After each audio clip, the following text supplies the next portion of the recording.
কেমন আছো? আশা করি তোমরা সবাই খুব ভালো আছো, আর আমিও খুব ভালো আছি।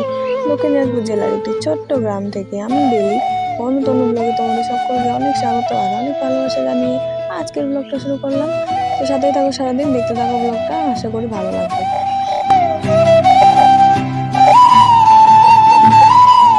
সকালবেলায় ঘুম থেকে উঠে চারিদিকের পরিবেশ বলো বা ফুলের গাছ বলো দেখাটা হচ্ছে আমার জন্মগত অভ্যাস বলতে পারো।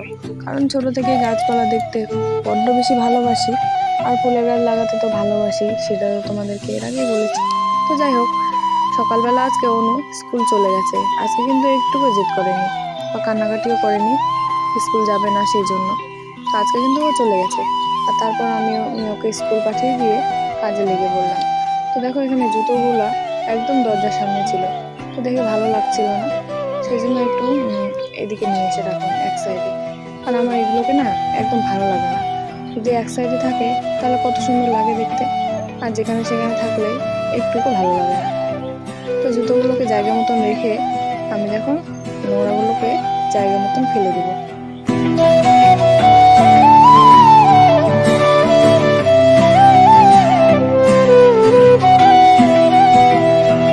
সকালে সমস্ত কাজ বাজ সেরে চলে এসেছি রান্নাঘরে রান্না করতে। এখানে দেখো আমি ফ্যান বাদ করে নিচ্ছি আর আলু সেদ্ধ, আর ওরা কিন্তু এখনো ঘুম থেকেই ওঠেনি। আর আমরা একটা জায়গায় যাব, আজকে শীতলা মায়ের পুজো, সেখানেই যাব পুজো দিতে। তো এখানে খাওয়া দাওয়া শেষ করে আমি শাড়ি বের করে নিয়েছি। তো খাওয়া দাওয়া হয়ে গেছে, আমাদের সবারই খাওয়া দাওয়া কমপ্লিট। তারপর স্নান করেছি, মাথাটা ভেজাইনি, যাব পুজো দিতে। তো চলো, পুজো দিতে যাবো হচ্ছে আমার শ্বশুর বাড়ির ওখানে। চলো দেখো তোমরা।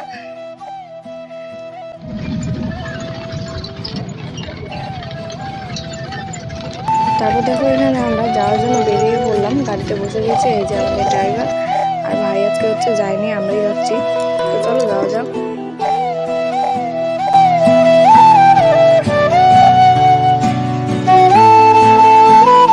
তারপরে এখানে পৌঁছে প্রথমে ফল টল, তারপর সন্দেশ, ধূপকাঠি, তারপর হচ্ছে সিঁদুর, এগুলো কিনে নিয়েছি।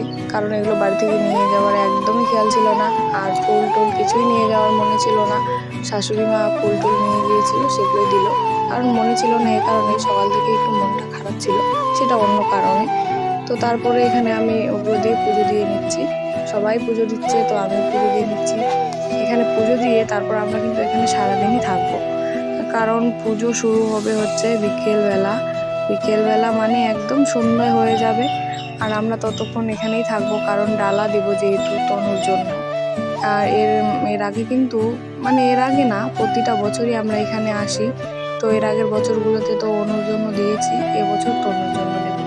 তো শীতলা মায়ের মন্দিরে পুজো দেওয়ার পর আমি দেখো এখানে আরো অনেক ঠাকুর আছে, তো সমস্ত ঠাকুরকে আমি এক এক করে পুজো দিয়ে নিচ্ছি।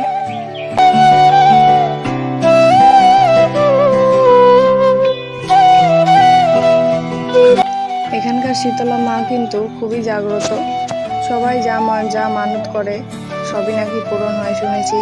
তবে আমিও করেছিলাম, আমারও মনের ইচ্ছা পূরণ হয়েছে। তো সেই জন্য আমি সমস্ত ঠাকুরকেই ভালোভাবে পুজো দিয়ে নিচ্ছিলাম, যাতে আমার বাচ্চা দুটোকে ভালো রাখে। আর শীতলা মা তো হচ্ছে অসুখ বিসুখ তাড়ানোর জন্যই থাকে, তাই না? তো সেই জন্যই এসেছিলাম এখানে একটু, যাতে বাচ্চারা ভালো থাকে। আর প্রতিটা বছরই এখানে আসি আমরা পুজো দেওয়ার জন্য।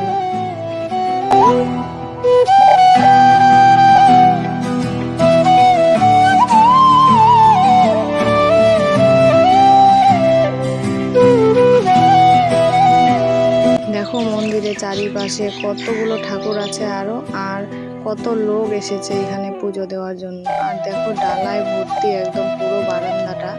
আর এবছর তবুও কেন জানি না একটু কমই হয়েছিল, অন্যান্য বছর তো আরো বেশি ঠেসে ঠেসে লাগানো থাকে একদম সমস্ত ডালা।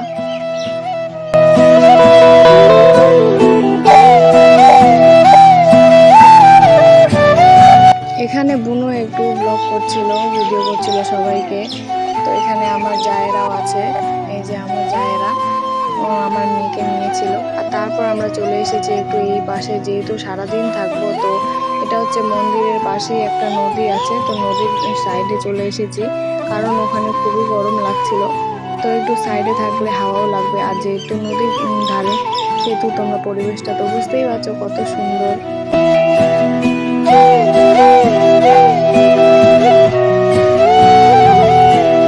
গাড়ির মধ্যে বসে সবাই দেখো ফোন ঘাটছে, সবাই ফোন ঘাটছে।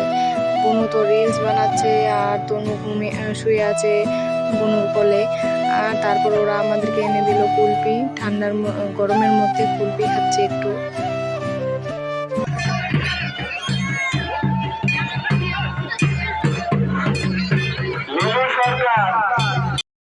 এটা হচ্ছে বিকেল বেলা, পুজো শুরু হয়ে গেছে। আর দেখো এবছর মুখা খেলাও হচ্ছিল। আর তারপর আমরা একটু মেলার ভিতরে আসলাম। এখানে কত সুন্দর সুন্দর জিনিস দেখো, দেখেই তো মনটা নিতে যাচ্ছিল, কিন্তু টাকা পয়সা না থাকলে যা হয় বলে না। আর এই মেলাটাতে না খুবই ভালো ভালো জিনিস আসে। তো আমরা কিছু শপিং করেছিলাম, মানে কিছু কেনাকাটা করেছিলাম, তো সেটা তোমাদেরকে দেখাবো, পরে দেখাবো। তো তোমরা দেখো একটু মেলাটা, কত সুন্দর সুন্দর জিনিস বেরিয়েছে। আর এগুলো দেখো, এগুলো দেখে তো চোখেই সরাতে পারছিলাম না। আর আমার বর আমাকে টেনে টেনে ওইদিকে নিয়ে যাচ্ছিল। আর এটা হচ্ছে পেছন থেকে এরকম লাগছিল মেলাটা দেখতে। পেছনের পরিবেশটা দেখো কত সুন্দর, এদিকটাও কিন্তু নদী। তো চলো বন্ধুরা, তোমাদের সাথে আবার দেখা হবে একটি নতুন ভিডিওতে। ততক্ষণ তোমরা ভালো থাকবে, সুস্থ থাকবে, টাটা।